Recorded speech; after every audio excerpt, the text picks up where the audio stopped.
Salam Bapak Ibu Saudara, kembali lagi di Studio Kristen Channel.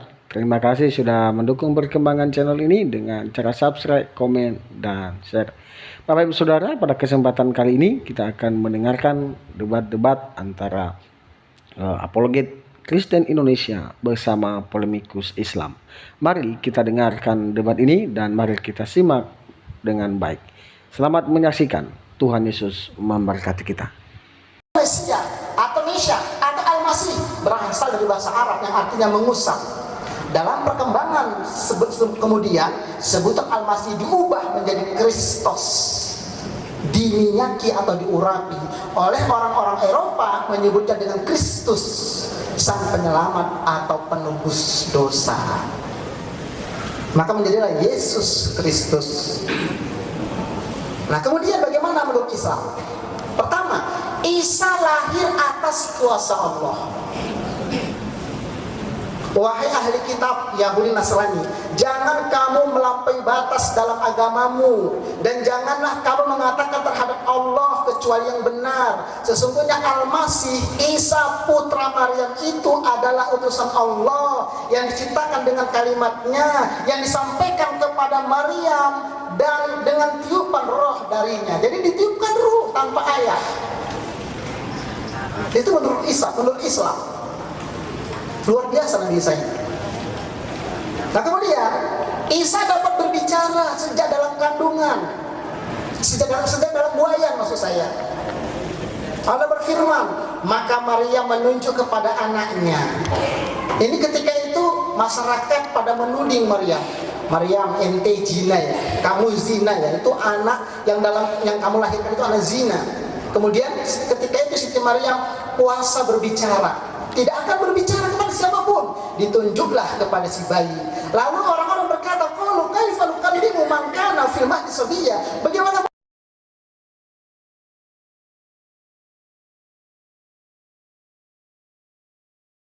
mungkin kami bisa bicara kepada anak bayi? Tiba-tiba secara mukjizat, qala, Isa berkata, yang isi merah itu berkata, inni Abdullah, aku ini hamba Allah, bukan ini ibnullah, bukan ibnullah tapi Abdullah.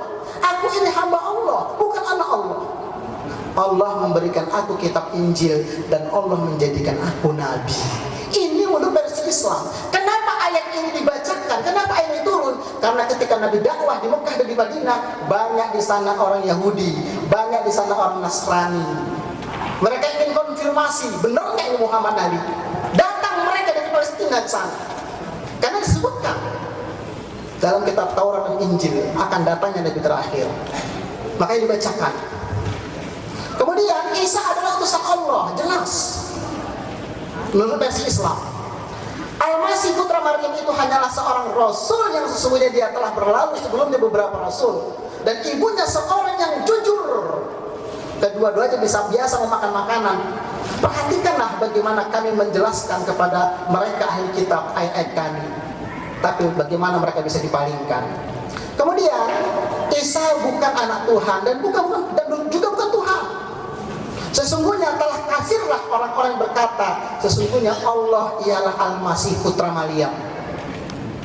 Jadi ini ayat diturunkan ketika itu ada Yahudi, ada Nasrani, dan sudah ada anggapan mereka ketika itu Isa itu anak Allah, kafir menurut Islam. Nah, kemudian saudara-saudara yang dimuliakan oleh Allah Subhanahu wa taala, Isa diselamatkan dari tiang salib.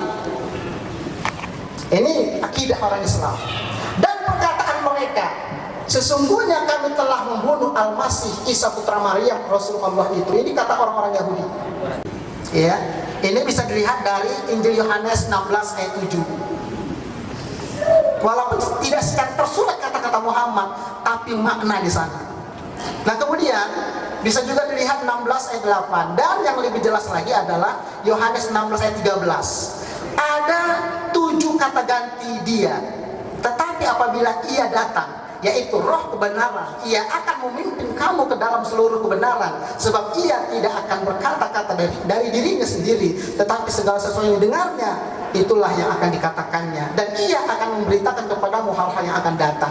Jadi ada 7 kata ia. Nah, ini saudara-saudara sekalian. Jadi ini sebetulnya masih ada lagi.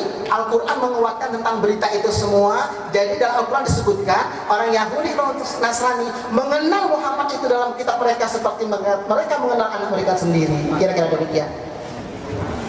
Tepuk tangan untuk Arifin Purba. Beginilah kalau orang Batak sudah galak ini. Tetapi diskusi kali ini tidak mencari menang dan tidak mengekspresikan kegalakan. Tetapi diskusi hari ini untuk menjadi media masing-masing pendeta dan ustadz berdakwah kepada kaum yang ada. Bapak, Ibu, dan saudara sekalian dirahmati Allah, untuk yang ketiga pembicara kita adalah aktivis gereja, yaitu Bapak Luga Tambunan, sama-sama Batak ini. Tadi saya mendengar Pak Arifin Purba mengatakan kita harus melihat sejarah. Betul. Tetapi cara melihat sejarah, kita melihat sejarah dari level mana? Level bawah atau level atas? Tingkat hikmat seseorang itu levelnya ada. Dan yang 1 ayat 10 mengatakan bahwa orang yang penuh Roh Kudus dikatakan 10 kali lipat. Jadi cara menilai sejarah dari hikmat manusia atau hikmat Roh Kudus. Jadi kita harus mengerti level hikmat. Dikatakan bahwa tentang kita harus melihat sejarah bagaimana Muhammad, ada nggak dia dinubuatkan di dalam perjanjian lama? Pada waktu itu Abraham di kitab Kejadian meminta kepada Allah karena dia tidak memiliki anak. Dia mengatakan gini, Allah, boleh nggak Ismail jadi pemimpin dunia? Dikatakan kalimat asli seperti ini, sekiranya Ismail berkenan hidup di hadapanmu ya Allah. Kata Abraham meminta kepada Allah supaya keturunan Ismail nanti akan memimpin dunia. Karena sekarang Muhammad lah yang menyempurnakan kitab para nabi dan memimpin nabi-nabi, betul kan? Menurut Islam. Dan itu juga yang diminta oleh Abraham kepada Allah, sekiranya Ismail hidup di hadapanmu. Tapi Tuhan menjawab kepada Abraham, tidak. Ismail akan jadi besar dan dia akan memperanakan raja-raja. Nah, Muhammad, saya tidak menghina dia, tetapi dialah satu-satunya nabi yang tidak memiliki Roh Kudus. Dia tidak diurapi Roh Kudus. Makanya Yesus berkata dalam Yohanes 3 ayat 5, tidak boleh orang masuk ke dalam kerajaan Allah jika dia tidak dilahirkan dari air dan roh. Muhammad menyuruh orang menyembah Allah, sembah Allah katanya. Yesus menyuruh orang cuma menyembah Allah, tapi beda. Bedanya apa? Yesus menyuruh orang menyembah Allah harus penuh dengan Roh Kudus. Tetapi Muhammad menyuruh orang menyembah Allah nggak perlu pakai Roh Kudus, langsung aja menyembah. Apa efeknya kalau menyembah Allah tanpa Roh Kudus? Apa efeknya? Mau saya kasih tahu nggak efeknya apa? Mati langsung. Pada waktu di Gunung Sinai, Tuhan berfirman kepada Musa, berikan batas di gunung itu. Jangan ada boleh yang menaiki gunung itu. Binatang pun menyentuh gunung itu dilempar batu harus mati.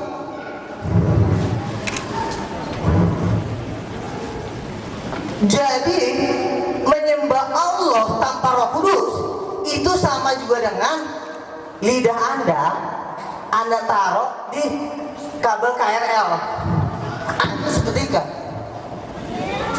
Nah, jadi perbedaan ini kalian harus tahu. Yesus mengajarkan orang menyembah Allah, Yohanes 3:5, tidak ada orang yang bisa masuk dalam hadirat Tuhan kecuali dilahirkan air dan roh. Nah, Muhammad, tujuan Muhammad datang ke dalam dunia ini apa? Mau tahu nggak tujuannya apa? Mau tahu? Oke, nah, saya kasih tahu. Tujuannya cuma satu. Jangan sampai Pak Insan penuh dengan Roh Kudus. Jangan sampai Pak Arifin penuh dengan Roh Kudus. Ditutup dengan kalimat yang sangat indah, kalimat yang sangat agung, dibungkus, yaitu La ilaha illallah, Allahu Akbar, Allahu Akbar. Kalau masalah Allahu Akbar, Anda tidak menyembah Allah, Allah udah maha besar. Yang jadi masalahnya adalah Anda berdosa, mau menyembah Allah, mati. Menyembah Allah harus dengan roh. Muhammad tidak mengatakan kepada Islam, jangan kau penuh dengan Roh Kudus. Ya, dia nggak mengatakan seperti itu. Antara ketahuan, dia cuma membuat seperti ini. Udah, kita nggak usah ajarin pengajaran yang satu ini. Suruh aja sembah Allah, sembah Allah, sembah Allah. Gimana dong? Terkomennya udah sembah Allah aja, nggak perlu pakai Roh Kudus. Tetapi Yesus sampai dia mati, supaya Roh Kudus itu turun. Nah, Muhammad datang, nggak perlu pakai Roh Kudus, langsung aja kita main masuk aja. Kalau bahasa gaulnya, selonong boy main masuk aja. Allah itu kudus. Adam jatuh ke dalam dosa, Roh Kudus mundur langsung. Pada waktu Adam diciptakan, itu Adam itu penuh dengan roh. Nabi Musa aja Bapak, itu penuh dengan Roh Kudus. Daud penuh dengan Roh Kudus. Cuma yang terakhir doang yang nggak punya Roh Kudus. Kenapa nggak punya Roh Kudus? Itulah misi utamanya. Jangan sampai yang ada di sini penuh Roh Kudus. Tujuannya apa penuh Roh Kudus? Supaya kita dilayakkan, dikuduskan, masuk dalam hadirat Tuhan, karena Allah itu kudus. Nah, misi ini ditutupi dengan hal yang macam-macam. Kamu harus menyayangi anak yatim loh. Semua terpesona kan? Kamu menyayangi anak yatim bagus loh. Kamu harus mentaati orang tua, nggak boleh nakal, nggak boleh berzina. Tapi katanya jangan sampai lu penuh dengan Roh Kudus. Karena kalau nggak penuh Roh Kudus, saya bilang sama juga dengan Anda naruh lidah di kabel KRL, anus ketiga. Makanya waktu bangsa Israel pada waktu Tuhan turun di Gunung Sinai, Tuhan ngomong ke Musa, jangan sampai mereka melihat-lihat Tuhan. Taruh batas di sekeliling gunung itu. Siapa yang melewati batas itu harus dilempari dengan mati sampai mati. Instruksi Pak, kalau tidak tahu ini dapat ilmiah, ini kan saya bilang tadi, Yohanes 3 ayat 5, ayatnya ada. Nggak usah ngomong ya, saya keluar, nggak usah. Kamu jemaah nggak boleh ngomong tadi. Kenapa lama? Nggak usah. Pelan. Apa kayak begini? Kayak kambing. Pak, kita di sini saling mati Pak.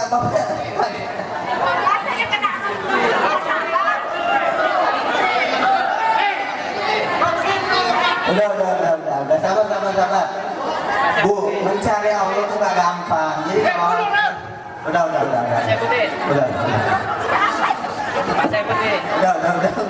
Udah. Mencari Tuhan itu tidak mudah. Jadi kalau ada terjadi hal seperti ini kita harus memang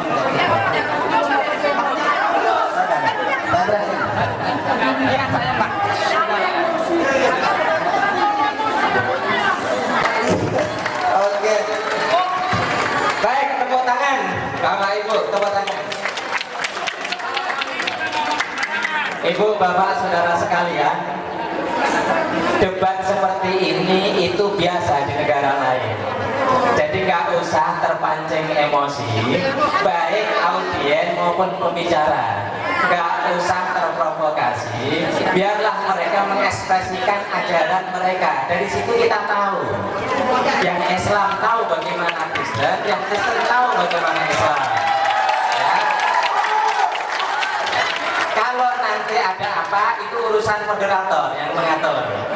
Tadi sudah saya hentikan, sudah para pembicara yang kami muliakan. Biar moderator, kalau moderator sudah nggak sanggup lagi, kita bubar. Ya, kalau moderator sudah nggak sanggup lagi, kita bubar. Bicara aja, gitu aja. Sekali lagi tepuk tangan untuk para pembicara kita. Ya. Baik, sudah mulai senyum lagi. Yang keempat sekarang. Kepada Pak Insan LS Mokoginta, kepada beliau, Bapak Agustinus Kainama, kepada beliau 10 menit dipersilakan. Sekali lagi tepuk tangan untuk para pembicara kita. Sudah mulai dingin, sambil minum dan nikmati snack ya. Dengarkan Bapak Agustinus Kainama. Silakan Pak. A'udzubillahi minasyaitonirrajim. Bismillahirrahmanirrahim. Asyhadu an la ilaha illallah wa asyhadu anna Muhammadar Rasulullah. Bismillahirrahmanirrahim. Iza ja'a nasrullahi wal fath wa ra'aitan nasa yadkhuluna fi dinillahi afwaja fasabbih bihamdi rabbika wastaghfir wastaghfir. Dimanapun saya ditelepon untuk datang, insya Allah saya punya waktu untuk datang. Saya tidak pernah tahu temanya, tidak pernah. Saya hanya datang untuk mengikuti tema yang diberikan. Bukan karena tergiur bisa kawin 2-3 kali. Bukan, tidak perlu tepuk tangan Bapak. Kemuliaan hanya untuk Allah saja, jangan ambil kemuliaan itu, nanti salah. Saya datang ke Masjid Agung Sunda Kelapa Bapak. Waktu itu sedang libur dari Leiden. Ada begitu banyak negara yang saya kunjungi, dan saya sampai sekarang masih berterima kasih karena yang bayar pihak gereja. Saya tidak bisa pungkiri itu. Sampai sekarang mami dan papi saya sudah meninggal. Kakak saya 3 pendeta. Seharusnya saya yang paling bungsu juga. Pentahisan saya tahun 2004 di salah satu gereja GBB terbesar.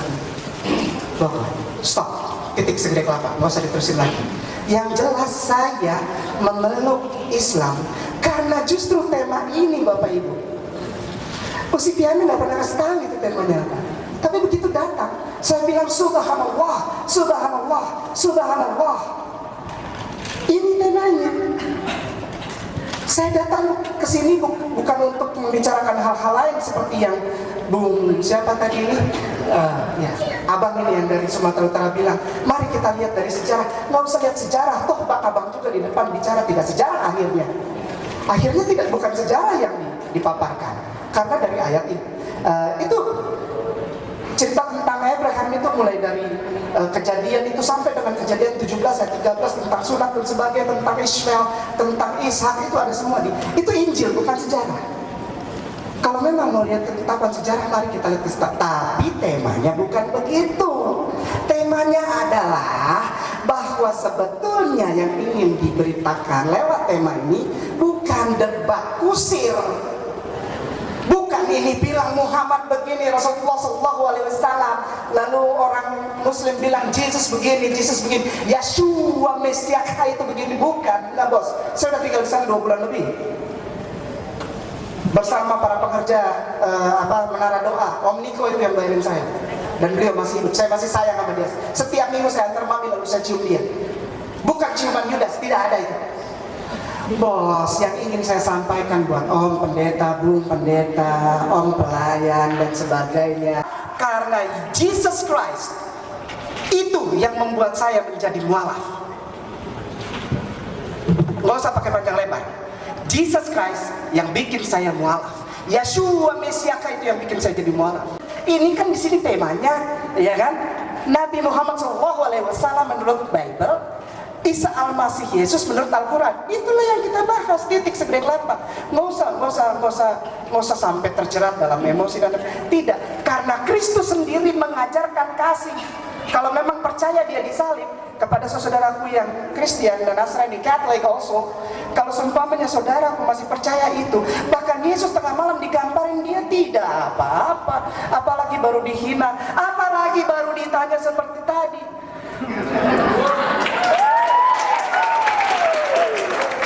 My brother and sister, Bapak Ibu yang saya kasihi, saya sangat hormati. Begitu kuatnya pengaruh kasih, kerendahan hati, lemah lembut dari Jesus Christ. Itu yang saya contoh, yang akhirnya membuat saya memeluk agama Islam. Bukan pindah agama. Sekali lagi saya tekankan, Kainama ini dari Ambon, ini saya dari Haruku, saya dari kampung Bu, saya dari kampung, saya lari dari Haruku karena papi tugas di Surabaya, saya lari. Papi Armada 708 marinir dia, sampai meninggal pangkatnya Sasan Main nggak pernah naik. Karena dia pilihan. Saya tidak mau berdiri karena saya biasa tidak pakai sepatu sekarang. Karena dulu saya selalu masuk rumah dia dengan menggunakan sepatu. Saya menghina dia. Saya menfitnah dia jadi Tuhan, padahal Matius 7:21 jelas tulis. Saya nggak bilang lihat sejarah. Karena kalau sejarah urusannya panjang. Saya sekarang sudah tulis master buku saya yang ketiga. Tapi ini masih diperdebatkan karena ada 2 orang yang ingin diterbitkan ini buku, tapi judulnya masih provokatif. Judulnya Masuk Surga oleh Yesus Kristus. Bapak Ibu, dia cuma mau bilang 2 saja. Nggak usah cari ayatnya, nggak usah capek kita mempertahankan ayat, karena toh ditulisnya dalam bahasa Yunani. Orang Yahudi yang diceritakan dalam bahasa Yunani ini saja sudah bingung orang. Ini saja sudah bingung, bos. Bagaimana seorang Yunani menceritakan tentang kebesaran seorang Yahudi yang tinggal di Yerusalem, yang tinggalnya di Yerusalem, jaraknya dari Yerusalem ke Mekah 1247 kilo. Belum ada BBM, belum ada internet. Lalu orang mau membahas tentang Rasulullah SAW yang katanya pedofilia, yang katanya epilepsi, yang katanya doyan kawin, yang katanya di mana tangannya di situ ada darah. Bagaimana membicarakan itu? Jarak dari Yesus Kristus naik ke surga sampai dengan Rasulullah lahir pun saja sudah 571 tahun, bos. Ditambah usia kerasulan 40 tahun, 611 tahun dari mana? Kita menjelaskan hal itu. Dan saya bersyukur karena omongan Om ini sama dengan Mami. Artinya dia sayang sama saya. Kristus mengasihi Bapak Ibu, Om Moko dan saya semua. Kristus mengasihi sampai dia bilang begini, Matius 7:21, kalau engkau mau masuk surga, kalau engkau tidak mau masuk neraka, jangan panggil aku Tuhan. Itu dia sayang sama kita, sama kayak Mami di sini yang sama.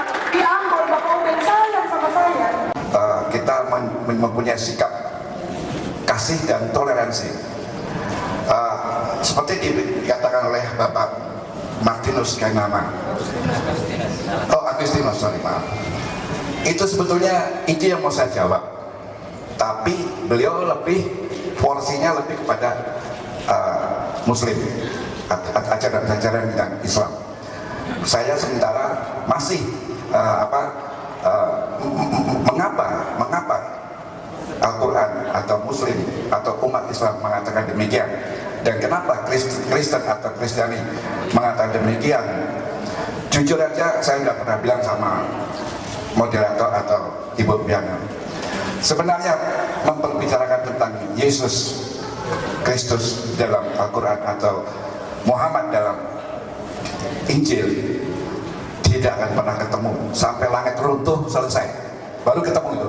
Karena langit belum runtuh ya sudah, saya sudah bilang sama beliau tidak akan ketemu. Tetapi kita hanya ingin mencari satu sudut karena perbedaan waktu, perbedaan tahun.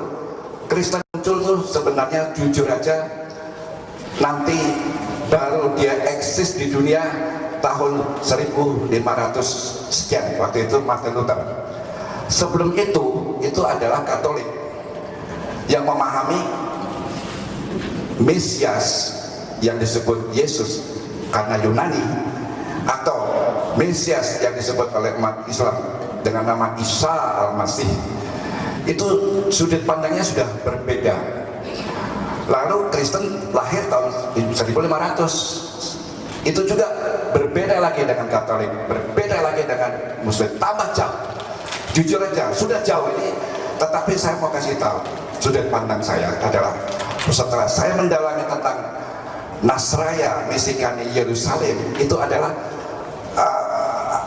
waktu Isa Al-Masih atau Mesias yang disebut oleh orang Yahudi yaitu Yeshua HaMasiah, itu waktu ditolak oleh bangsa Yahudi karena dia mengaku aku dengan Bapa adalah satu, itu sangat tidak bisa diterima oleh orang Yahudi, berujung dia disalib. Akhirnya apa? Rekam jejak Yesus atau rekam jejak sejarah daripada Yesua ini hilang. Tidak ada lagi mengerti persis titik-titik komanya, tetapi itu disimpan oleh Nasrani dari keturunan keluarga Miriam Yusuf, disimpan sampai sekarang. Kristen pun tidak tahu, sehingga Kristen hanya mengetahui Yesus itu dari sudut pandang Yunani yang sudah dirubah-rubah. Karena saya jujur, saya teologian dan saya harus netral. Jadi saya bilang, sebenarnya apa dikatakan oleh Bapak, memang dia akan datang satu kali lagi. Apakah Buddha, apakah Hindu atau Muslim atau Kristiani ataukah Nasrani, itu akan berhadapan dengan dia satu kali lagi. Dunia ini akan berhadapan dengan dia, karena dia memang, waktu saya memahami ini, saya tidak perlu pakai Injil, karena nanti karena bapak-bapak tidak tahu banyak tentang Injil. Tapi saya mau kasih tahu, saya pernah bilang bahwa di alam semesta ini diciptakan karena kita. Pada waktu Tuhan menciptakan alam semesta ini, terakhir baru manusia diciptakan. Adanya manusia ini karena alam semesta ini diciptakan. Kalau dia tidak menciptakan manusia, alam semesta tidak diciptakan. Siapa yang menciptakan itu? Yaitu ucapan yang keluar dari Sang Pencipta yang disebut Bapa oleh orang Kristen, atau disebut oleh orang umat Muslim yaitu Allah atau Allah. Itu Yesus itu atau Yesua atau itu sebenarnya ucapan dari Sang Pencipta yang turun ke bumi. Dia malah menjadi daging manusia dulu. Karena kalau tiba-tiba dia turun ke bumi dari langit, tiba-tiba dia muncul, manusia akan terbengong-bengong dan akhirnya tidak percaya atau percaya. Maka dia harus lewat rahim wanita yang bernama Miriam, ikuti prosedur normal, lahir 9 bulan 10 hari. Tapi dia punya misi adalah, dia pertama kali Isa masih datang ke bumi ini adalah menyelamatkan umatnya dulu, Yahudi. Bukan kita, bukan Muslim, bukan saya Kristen, tidak. Pertama kali Yahudi. Tapi Yahudi menolak. Waktu dia menolak, dia masih belum bilang apa-apa. Ya sudah. Jadi ajarannya dipelihara oleh keturunan daripada Ibu Maria sama Yusuf sampai hari ini. Nah, yang keluar dari Palestina itu nanti di Yunani, baru mereka menerima ajaran Mesias tapi dengan nama Yesus atau Yesus Kristo, sehingga itu akhirnya makanya Kristendom itu dari Yunani. Tentunya apa yang dibilang Bapak tadi benar sekali, bahwa pemahaman Alkitab dari Yunani yang aslinya ngambil Ibrani sudah berubah bentuk, sudah terjadi korupsi. Kitab suci juga ada dikorupsi. Tapi saya mau katakan sekali lagi, Isa al-Masih yang diambil dari bahasa Aramaiknya Isa al-Masiah, itu Aramaik, atau dalam bahasa Ibrani Yahudi adalah Yesua HaMasiah, yang lalu ke Yunani menjadi Yesus atau Yesus Kristo, atau kita sekarang panggil Yesus Kristus. Sebenarnya kita nanti ini, kalau saya boleh katakan, kita semua akan berhadapan sama dia satu saat. Karena dia tak katakan, tidak ada satupun nabi di atas muka bumi ini, dari sejak Musa, dari sejak Ibrahim, dari sejak sebelumnya, pernah berkata, tidak ada orang akan sampai pada Bapa jika tidak mulai aku. Tidak ada satu manusia berani bilang begitu, mengklaim begitu, sekalipun Nabi Muhammad. Hanya dia berani bilang, tidak ada satupun orang akan sampai kepada Bapa jika tidak melalui aku. Itu aja sudah bisa saya akan sampaikan. Itu harus kita ingat-ingat, karena kita akan nanti tidak lagi di bumi ini, kita mendengar kata itu, dan dia akan datang lagi pada kami sekali lagi. Jadi saya mendalami tentang Isa Masih bukan dari Kristen lagi, bukan dari Muslim, tapi saya langsung dari keluarga Yusuf dan Maria yang sekarang turun-temurun masih dia jaga, tapi dunia tidak tahu.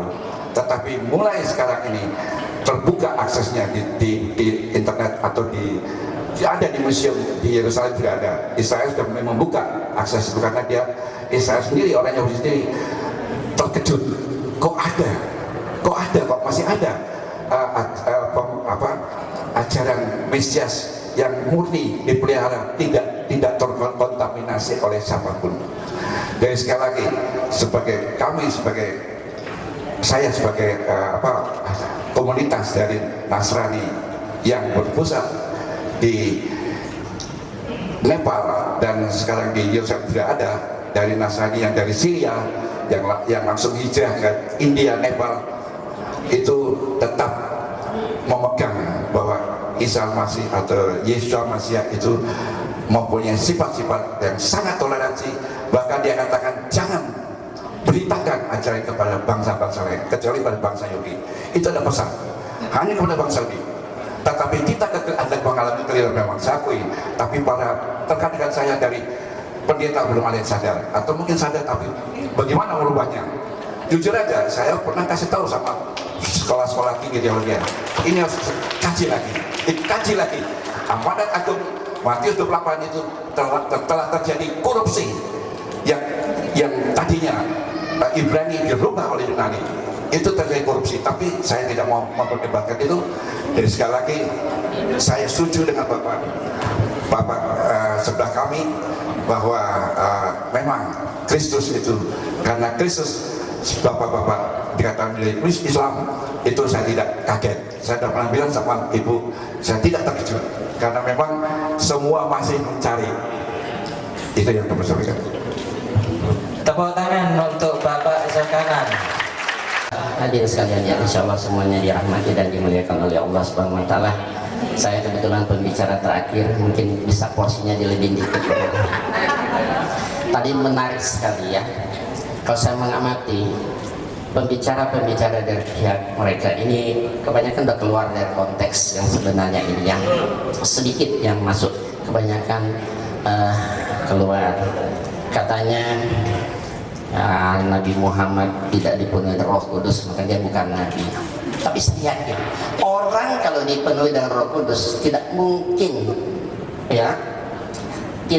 berakhlakul karimah yang buruk. Kita sudah lihat tadi bagaimana Pak Pendeta sendiri menunjukkan akhlakul karimah yang tidak baik. Itu kalau dipenuhi dengan Roh Kudus tidak mungkin. Orang kalau dipenuhi dengan Roh Kudus tentu tidak mungkin berakhlakul karimah. Tunjukkan ajaran kasih sayang, lemah lembut. Bukan seperti tadi. Nah sudah, baiklah. Kemudian juga Pak Luga mengatakan seolah tadi Ismail tidak diberkati oleh Allah. Itu dia tidak menunjukkan ayatnya. Itu di Kejadian 17 ayat 15 sampai 19. Bagaimana Nabi Ibrahim bermohon kepada Allah, biarlah Ismail berkenan hidup di hadapan. Tapi Allah berfirman tidak. Tidak, bukan menolak, tidak itu. Tidak, Sarahmu tetap akan melahirkan. Itu permohonan Abraham kepada Allah. Kan sudah ada Ismail, karena dia merasa sudah tua, nggak mungkin punya anak, sudah menopause, maka dia bilang biarlah, kan sudah ada Ismail. Tapi Allah menolak, tidak. Istrimu Sarah tetap akan melahirkan anak, dan kebetulan betul terjadi, lahirlah Ishak. Bukan penolakan terhadap Ismail. Kamu lihat terhadap Ismail ayat ke-20-nya kata Allah, tapi tentang Ismail aku akan membuat dia menjadi bangsa yang besar, dia akan kuberkati dan sebagainya. Itu sudah diberkati oleh Allah. Nah kemudian tadi menurut Al-Quran ya, Nabi Isa merupakan salah seorang nabi yang sangat-sangat kita muliakan ya. Akan tidak sempurna iman seorang Islam kalau tidak beriman pada semua nabi, termasuk Nabi Isa alaihissalam. Tapi keberadaan Nabi Isa alaihissalam dalam Al-Quran, dia hanya sebatas nabi atau rasul yang diutus hanya kepada kaumnya saja. Wa yu'allimul kitaba wal hikmata wa tawrata wal injil wa rasulan ila bani Israil. Dan dia mengajarkan kepada Isa kitab, hikmat, Taurat dan Injil, dan menjadi rasul kepada Bani Israel saja. Kemudian kami menjadikannya sebagai teladan bagi Bani Israel. Bahkan di dalam Al-Quran di surat As-Saff ayat 6 ya, justru Isa sendiri yang memberi kesaksian. Kata Isa, hai Bani Israel, sesungguhnya aku ini hanya utusan Allah kepadamu ya, membenarkan yang sebelumnya dari Taurat, memberi kabar gembira dengan seorang rasul yang akan datang sesudahku, namanya Ahmad Nah inilah Ahmad, inilah yang Bapak bilang tadi, paralektos ya, di dalam ya, bahasa Yunani itu Ahmad dalam bahasa Arab, yang terpuji, seorang penolong yang lain maksudnya tadi gitu, ya. Cuma kita tidak membahas khusus panjang itu ya, kita memberikan bukti-bukti tentang kerasulan Nabi Muhammad di dalam kitab-kitab yang turun sebelumnya. Nah kenapa ya Allah mengutus Nabi Muhammad yang menjadi rasul terakhir, penutup para nabi, khataman nabiin? Karena semua nabi sejak Nabi Adam sampai Isa alaihissalam, ya orang Kristen bilang Yesus, mereka itu sebenarnya hanya diutus untuk kaumnya saja. Nabi Isa alaihissalam diutus hanya untuk Bani Israel saja, bukan untuk seluruh dunia, seluruh alam semesta. Maka jadi ibarat semua nabi sejak Adam sampai Isa, mereka itu cuma nabi-nabi lokal, ya kan? Nabi lokal. Makanya perlulah orang Allah mengutus seorang rasul terakhir ya, dengan bawa wahyu yang terakhir Quran dan agama antara Islam untuk apa? Untuk menggantikan apa yang pernah diutus dan diturunkan sebelumnya menjadi satu agama yang rahmatan lil alamin. Berlaku untuk seluruh alam semesta, berlaku untuk seluruh manusia. Wa ma arsalnaka illa rahmatan lil alamin. Wa ma arsalnaka illa kafatan linnas bazira wa nazira walakin aksarun nasi la ya'lamun. Tidaklah kami utus engkau Muhammad melainkan kepada semua manusia untuk membawa berita gembira dan peringatan, tetapi kebanyakan manusia tidak mengetahui. Nah ternyata apa yang dikatakan oleh Nabi Isa alaihissalam tersebut itu ternyata benar. Apa yang dikatakan Isa alaihissalam dia rasul untuk Bani Israel di Injil ini, Injil Matius pasal 10 ayat 56, ini ucapan Yesus. Yesus punya murid 12 orang. Dia suruh semua muridnya silakan dakwah kemana saja. Tapi Yesus wanti-wanti, jangan kamu menyimpang ke bangsa lain atau masuk ke orang Samaria, tapi pergilah kepada domba-domba yang hilang dari umat Israel. Kenapa? Kan memang dia ditugaskan hanya untuk Bani Israel saja, tidak untuk seluruh dunia. Kemudian kita lihat di sini Matius 15 ayat 24, ini pengakuan Yesus yang jujur dan polos tertulis di Injil. Kata Yesus, aku diutus hanya kepada domba-domba yang hilang dari umat Israel. Yesus yang berkata, ya dia hendak untuk. Kemudian kita lihat di sini Kisah Rasul pasal 13 ayat 23, dan dari keturunannya lah sesuai yang telah dijanjikannya Allah telah membangkitkan juru selamat bagi orang Israel, yaitu Yesus. Coba digeser sedikit ini, fokuskan fotonya.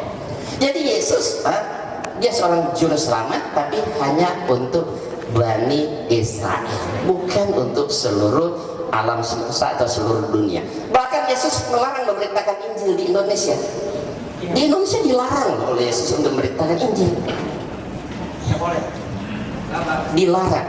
Yesus sendiri, kita lihat di Kisah 16, 26 dan 7. Dan mereka melintasi tanah Frigia dan tanah Galatia karena Roh Kudus mencegah mereka untuk memberitakan Injil di Asia. Dan setibanya di Misia, mereka mencoba mereka masuk daerah Bitinia, tapi Roh Yesus tidak mengizinkan mereka. Pertanyaannya, Indonesia masuk Asia enggak? Masuk.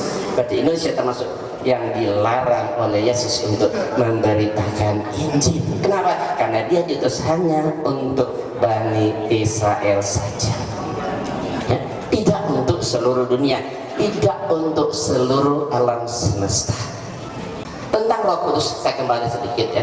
Roh Kudus itu ya, kalau kita sebenarnya kan malaikat Jibril, mereka Roh Kudus itu baru diangkat jadi Tuhan itu tahun 381 Masehi pada konferensi Kalkedon, Pak ya. Bapak sendiri paling ngerti. Yesus diangkat jadi Tuhan tahun 325 Masehi, konferensi ini saya Pak ya. Jadi Yesus diangkat jadi Tuhan itu diibaratkan kita muktamar, manusia mengangkat Yesus jadi Tuhan. Roh Kudus diangkat jadi Tuhan itu konferensi Kalkedon tahun 381. Jadi Yesus dan Roh Kudus jadi oknum Trinitas itu yang mengatakan itu manusia. Ada berjuta-juta manusia hidup di dunia ini, berjuta-juta manusia, anak kecilnya banyak yang hafal Al-Quran di luar kepala, betul? Karena dia betul-betul mujizat. Pertanyaan saya, kalau ada sembarang orang Kristen yang ada di sini, termasuk Pak Pendeta, hafal satu lembar ayat Bible, saya akan masuk Kristen saat ini. Silakan, satu lembar, asal pas titik koma. Silakan, satu lembar. Tapi Al-Quran mujizat Rasulullah, subhanallah, luar biasa. jutaan orang hafal di luar kepala. Kata anak SD, anak kecil banyak. Itulah mujizat Rasulullah abadi sepanjang zaman. Lalui ketegangan sudah mulai surut, hujan seolah mulai akan datang. Kita tepuk tangan lagi untuk semua pembicara di depan kita. Di mana ayatnya Yesus mengaku Tuhan? Ada nggak ayatnya? Allah, ya. Saya akan tunjukkan ayatnya bahwa Yesus berkata, Aku yang Maha Kuasa. Ada ayatnya. Wahyu 1 ayat 8 saya mau tampilkan, cuma agak sulit. Yesus berkata seperti ini, Aku adalah Alfa dan Omega,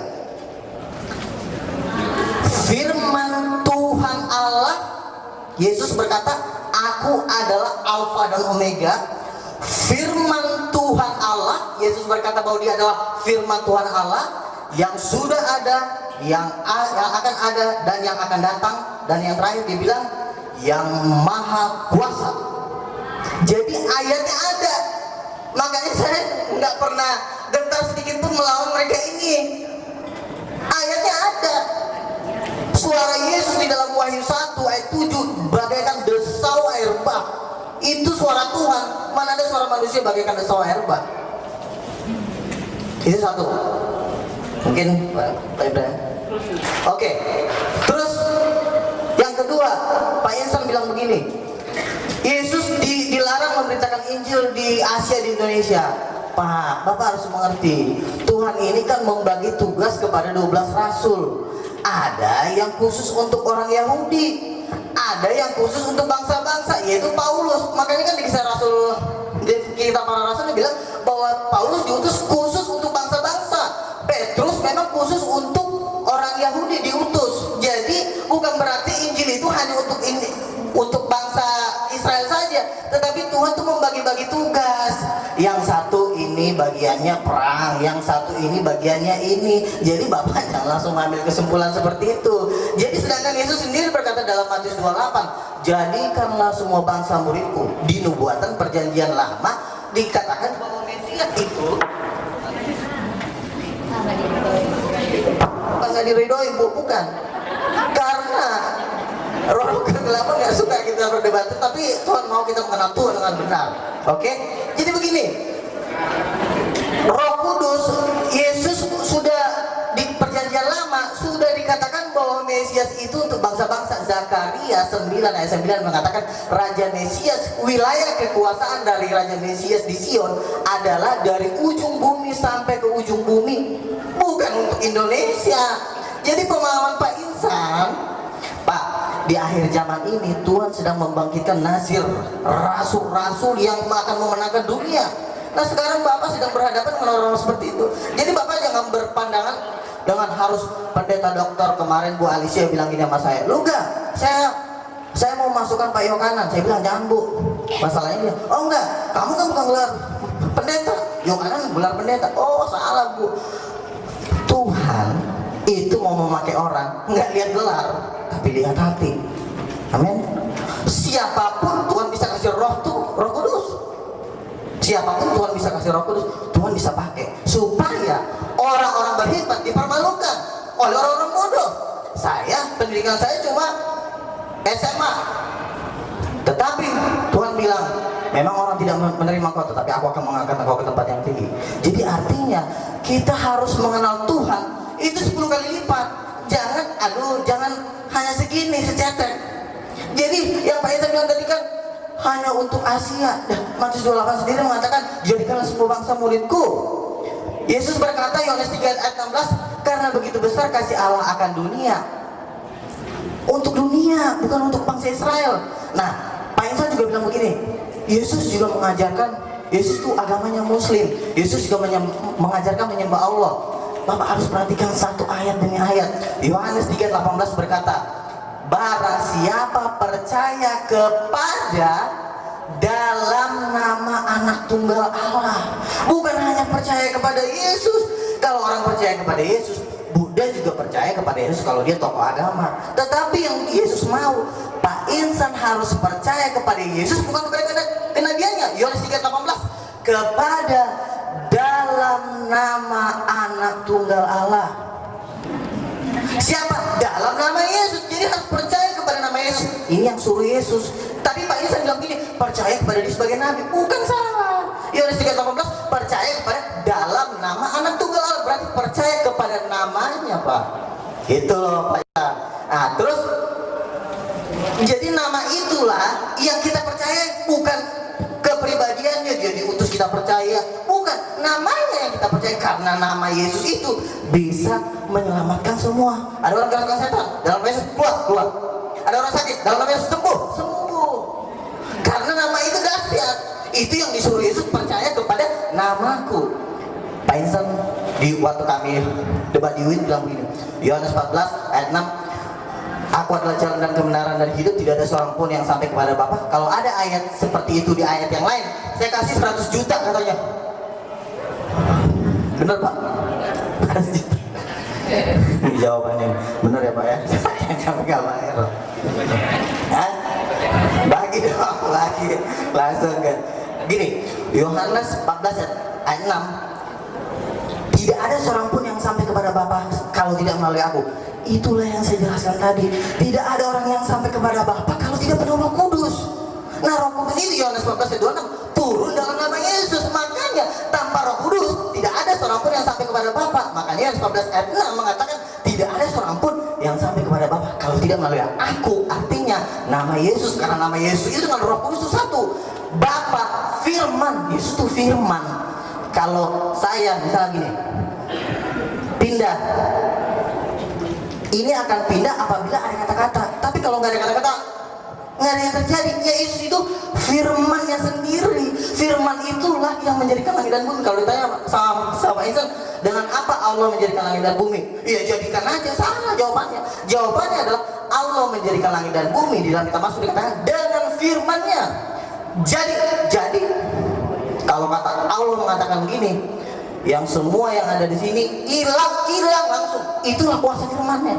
Karena Yesus adalah Wahyu 1 ayat 8. Aku adalah Alfa dan Omega, firman Tuhan Allah yang maha kuasa. Yesus sendiri berkata seperti itu. Berarti Yesus adalah Tuhan. Berikan kemuliaan buat Tuhan.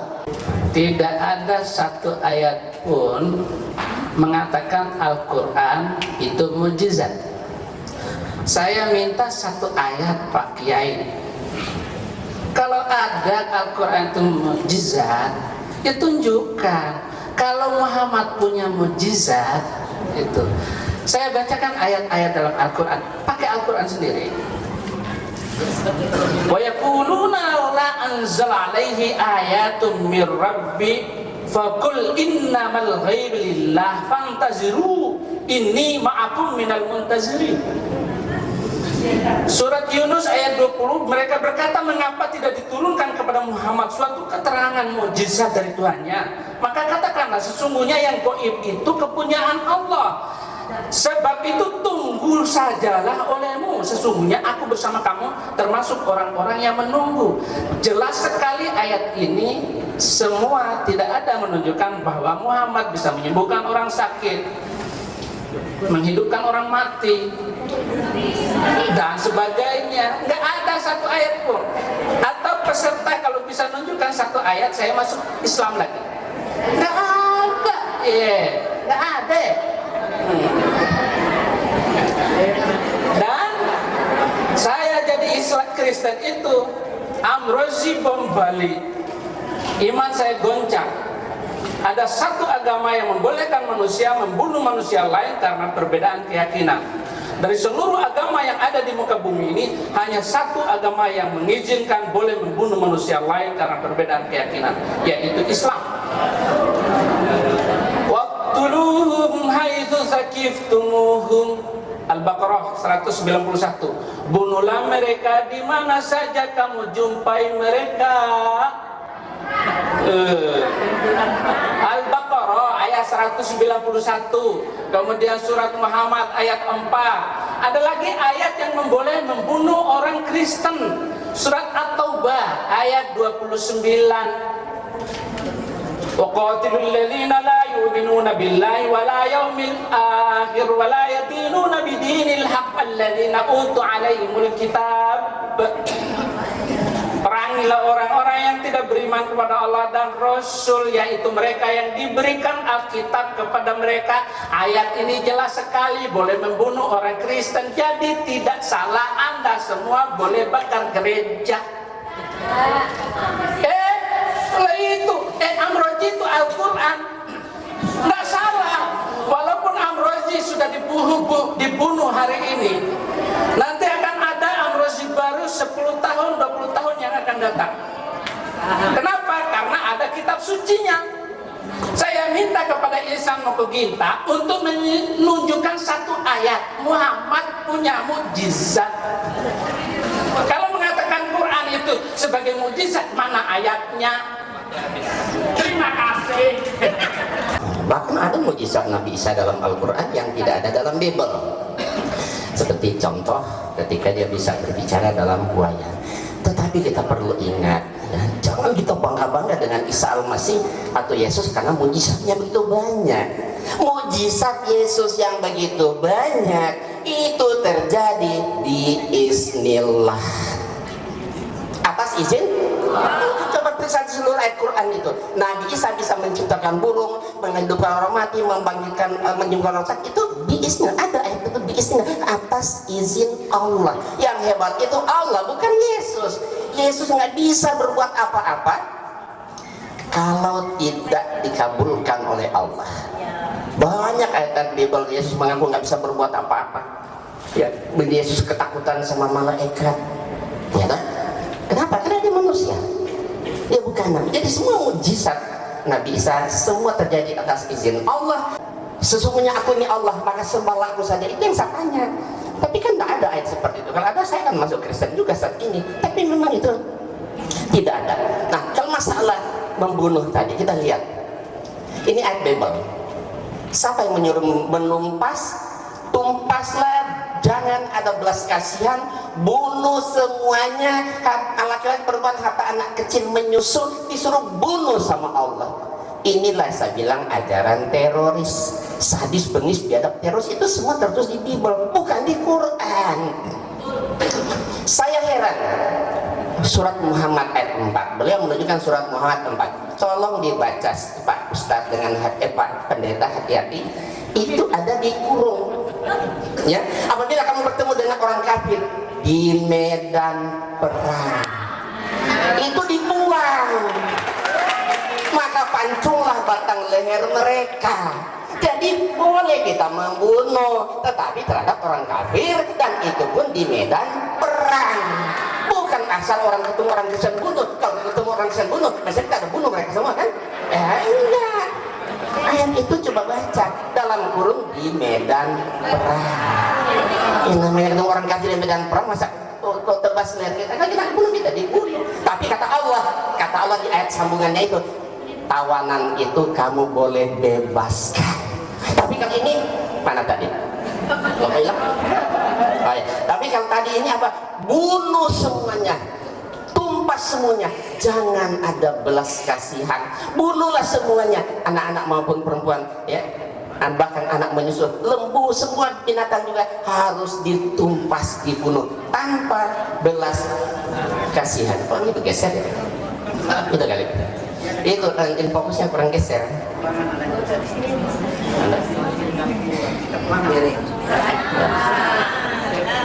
Jadi banyak kalau ayat-ayat kejam, sadis, biadab, teroris sebenarnya semua tertulis di Alkitab, bukan di Quran. Makanya saya bilang sama orang Kristen, kalian harus bersyukur kepada pelaku teroris. Kenapa? Karena mereka telah mengamalkan ayat-ayat Bible Anda.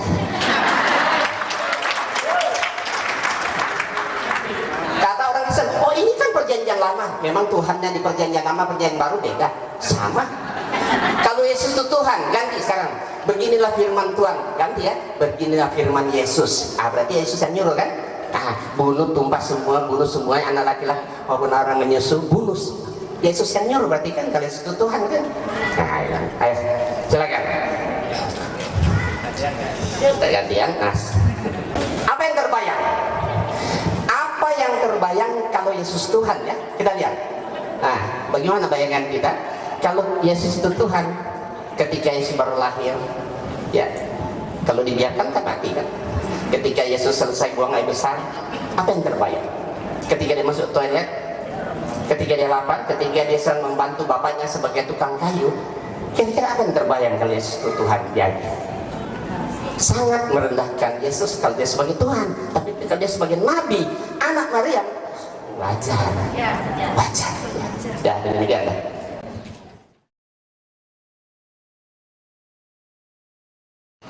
Pertama saya ingin klarifikasi dari Pak Tambunan tadi bahwa Nabi Muhammad itu katanya tidak mendapat Roh Kudus, sehingga kita semua orang Islam ditaruh lidah kita ke listrik, gosong kita semua. Jadi begini, ketika umur 6 tahun itu Rasulullah dibelah dadanya, dibersihkan semua kotoran yang ada di dalam kolbunya sebagai seorang manusia. Yang kedua, ketika Isra Mi'raj, sebelum berangkat dibelah lagi dadanya oleh siapa? Roh Kudus. Siapa? Malaikat Jibril. Jadi sekali lagi, saya menulis sebuah buku pencerahan akal, terapi akal dan kolbu secara Islam. Manusia itu baik buruknya dari akalnya, mindset pola berpikir. Sebagaimana ikan mulai busuk dari kepalanya, kalau insannya udah pucat, jangan beli. Manusia pun begitu. Kalau ininya rusak, ininya rusak, perbuatannya rusak. Yang kedua, saya ingin katakan bahwa Al-Quran itu mukjizat. Wahai manusia, ya ayuhan nas, qad ja'atkum mau'izatum min rabbikum wa shifa' lima fis sudur wa huda wa rahmah lil mu'minin. Luar biasa banyak sekali ayat Al-Quran menjelaskan bahwa Al-Quran itu mukjizat, dan mukjizat itu diberikan kepada Rasulullah. Cukup itu pembelaan saya, silakan. Masih ada waktu, Om dan semuanya, ya 2 menit, pendek saja. Maaf Bung Pendeta dan Om Pendeta dan juga para pengerja semuanya. Sekali lagi tema ini tidak bisa diajak lari, bos. Ya, temanya saja. Temanya adalah bagaimana Jesus di dalam Al-Quran, bagaimana Rasulullah SAW di dalam Injil, itu aja. Jadi kalau masalah yang tadi kita bahas itu nanti lari jauh sekali. Ya, lari jauh sekali. Debat ini diadakan untuk saling menghargai dan saling mengasihi. Perbedaan memang dilayakkan oleh Bapa di sorga agar kita berbeda punya warna, gitu. Pada dasarnya semua perbedaan ini asalnya satu, selamat Islam, keselamatan yang sejati, Evangelion, kabar baik tentang keselamatan, Injil. Dan maaf, dari jawaban serta sanggahan dari Bung yang terhormat dan juga Om Pendeta, sepertinya ini, maaf ya, kurang menguasai Injil sendiri gitu, Mas. Maaf, enggak, bukan untuk ya, saya nggak mau bicara begini kalau tidak dimulai dari tadi. Saya sejak awal saya bilang bahwa debat ini adalah untuk menunjukkan kasih yang sejati, kasih dan kerendahan hati yang sejati yang Kristus tunjukkan buat orang-orang. Saya tidak dapat dari bos hari ini, betul. Hari ini bos bilang bahwa dia menunjukkan dirinya Tuhan. Ketika bos baca Wahyu itu, Yohanes yang tulis di Pulau Patmos, itu tentang vision, tentang hari akhir. Dan di situ tidak pernah diceritakan bahwa yang nampak seperti seorang pemuda itu, bersinar-sinar itu, Kristus Yesus. Allah tidak pernah main riddle, Allah tidak pernah main teka-teki. Dari sejak pertama kejadian 1 sampai Wahyu, Allah tidak pernah main teka-teki. Kalau dia mau bilang A, kalau dia bilang suruh sunat 17, kejadian 17-13 sunat, potong kulit katan, nggak ada sembunyi-sembunyi, nggak ada. Kristus pun kalau kasih riddle, kasih perumpamaan, dia jelaskan di akhirnya, bos. Jadi tidak ada itu. Berarti Yesus plan-plan. So, tidak ada salah penafsiran, tidak ada. Bos, gini, dengarkan dulu. Saya dengarkan bos tadi. Saya tidak pernah potong. Bos, maaf, Matius 7:21 ditulis dengan jelas, dengan bahasa yang jelas, karena dia tahu si pendengar belum tentu ahli teologi semua. Si pendengar itu adalah rakyat jelata yang dikasih, seperti Bung bilang. Acara, bukan dia Allah Bapaknya, bukan. Ini masih waktu saya, bos. Sebentar, jangan ambil dulu. Tenang dulu, bos. Bapak Ibu, saya tidak pernah bawa Bible, tapi biasanya saya bawa Bible. Saya tidak berani bawa Quran karena itu terlalu suci buat saya. Terlalu suci buat saya. Saya baca Al-Baqarah berulang-ulang dan saya tidak mau hatam cepat-cepat karena saya harus tahu dulu apa artinya. Karena itu adalah syifa, karena itu adalah obat. Obat jangan dimakan terlalu banyak, nanti jadi racun. Tapi harus hati-hati sesuai dengan dosisnya. Bapak Ibu, begitu juga Matius 7:21. Di situ ditulis dengan jelas sekali bahasa yang gamblang. Yesus sendiri keluar dari mulutnya, Jesus Christ yang sangat aku hargai dan aku kasihi sampai detik ini. Dia bilang begini. Mau dengar? Bukan setiap orang yang berseru kepadaku, Tuhan, Tuhan, Adonai, Adonai, bukan Kyrios, bukan Kyrie dalam bahasa Yunani, tapi Adonai.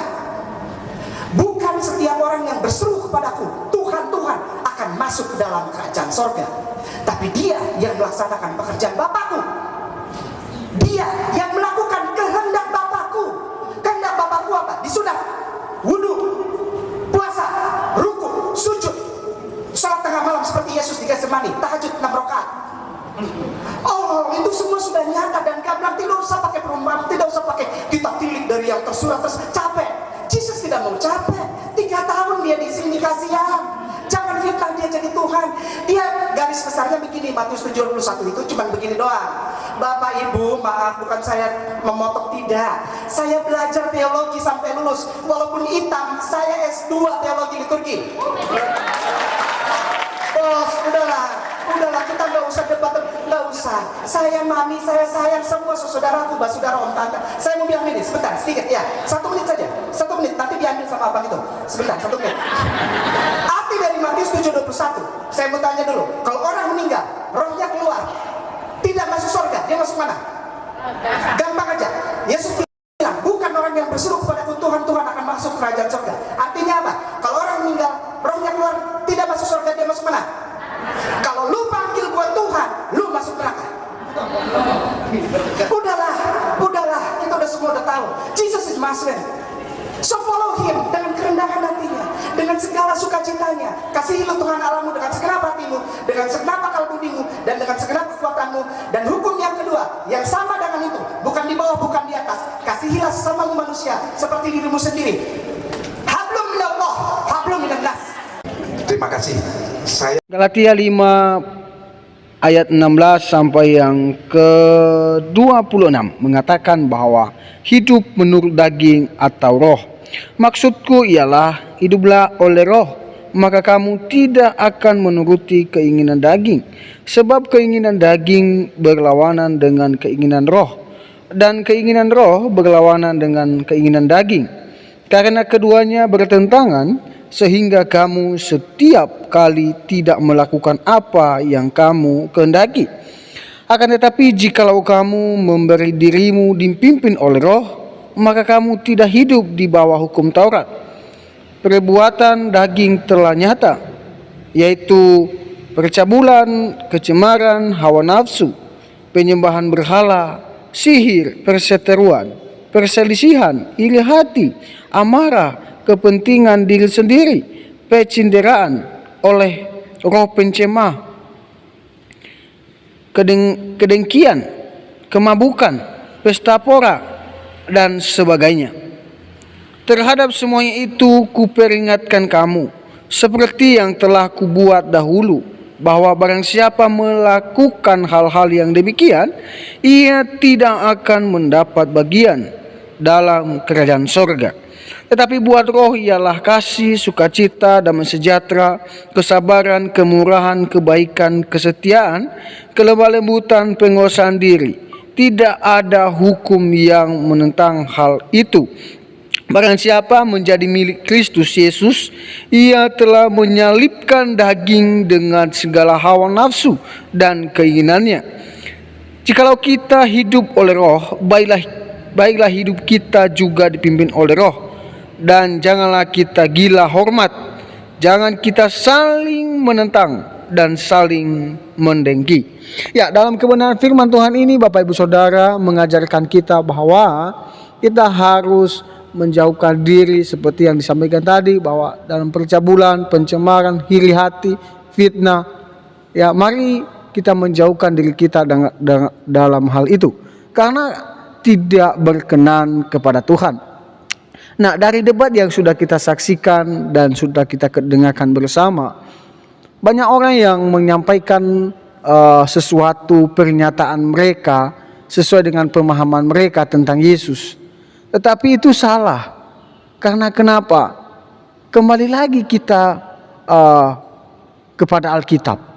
Alkitab menyampaikan bahwa Yesus Kristus adalah Tuhan. Dia adalah jalan, kebenaran, dan hidup. Tidak ada jalan melalui Bapa kalau tidak melalui Dia, yaitu Yesus.